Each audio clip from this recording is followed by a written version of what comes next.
Bonjour à tous. Voilà que la nouvelle année a commencé, 2017. Bonne et heureuse année. Oui, que le Seigneur soit avec vous pendant cette année de 2017. Au début de l'année, ordinairement, on pense souvent à prendre des résolutions pour changer un peu notre vie ou pour nous engager à un changement, soit dans la vie familiale, dans ma vie privée ou ma vie avec les autres. Alors, changement est toujours là et des résolutions y sont toujours prises. Mais nous savons comment nous sommes fidèles à ces résolutions et très souvent, après quelques semaines, après quelques mois, voilà que la résolution est oubliée et perdue. Cette année, au mois d'octobre, ou bien l'année passée, au mois d'octobre, nous avons été avec un groupe de personnes à Saskatoon, mais avant tout, nous nous sommes rassemblés à Prince Albert, une 120 personnes, pour écouter comment nous pouvons être des disciples de Jésus engagés, intentionnalisés. Alors voilà que nous avons suivi ces sessions.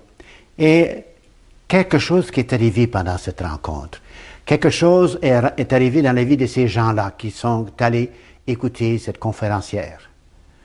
On dirait qu'ils ont rencontré le Seigneur et ils sont maintenant en feu. Ils veulent absolument que quelque chose se passe dans notre Église, dans leur paroisse, dans leur petite paroisse même, et que Jésus y soit présent. Alors, nous avons essayé de voir comment nous pouvons apporter une continuité à cet esprit, comment est-ce que nous pouvons garder ce feu et pouvoir même l'approfondir et l'agrandir. Alors, comment est-ce qu'on peut garder ce feu, cette relation que nous avons avec Jésus, comment est-ce qu'on peut la soigner? Sinon, par la prière. Car la prière, c'est vraiment prendre des moyens de communiquer avec Jésus et de lui laisser communiquer avec nous. Une des premières choses que je puisse vous suggérer et que moi-même j'ai l'intention de faire, car cette année, je voudrais approfondir ma vie de prière, parce que je crois que j'ai beaucoup à faire dans ce domaine-là. Il y a la lecture de la parole de Dieu.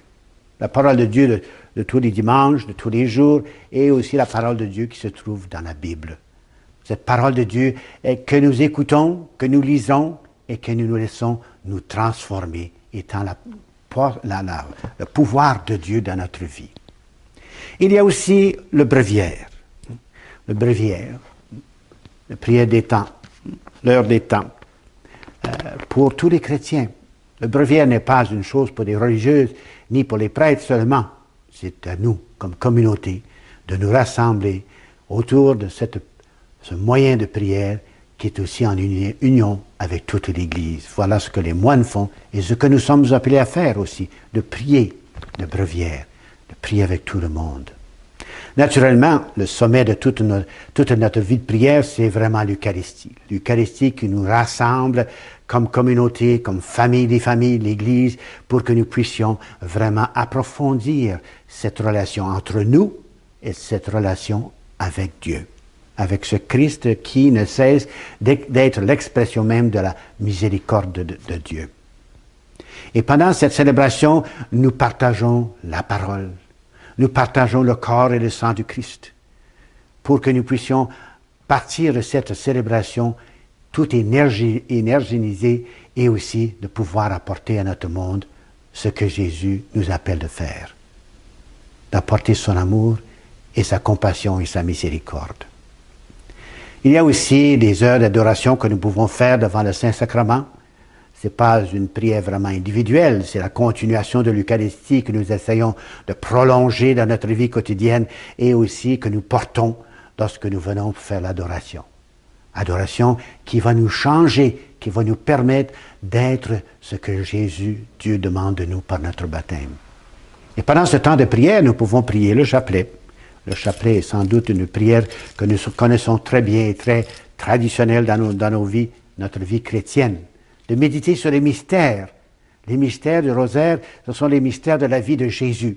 Et comment lui, étant présent dans notre monde, continue à nous interpeller et à nous inviter avec Marie, avec l'aide de Marie, avec l'intercession de Marie, de pouvoir vivre ce que Jésus nous a donné et nous continue à nous donner par sa parole.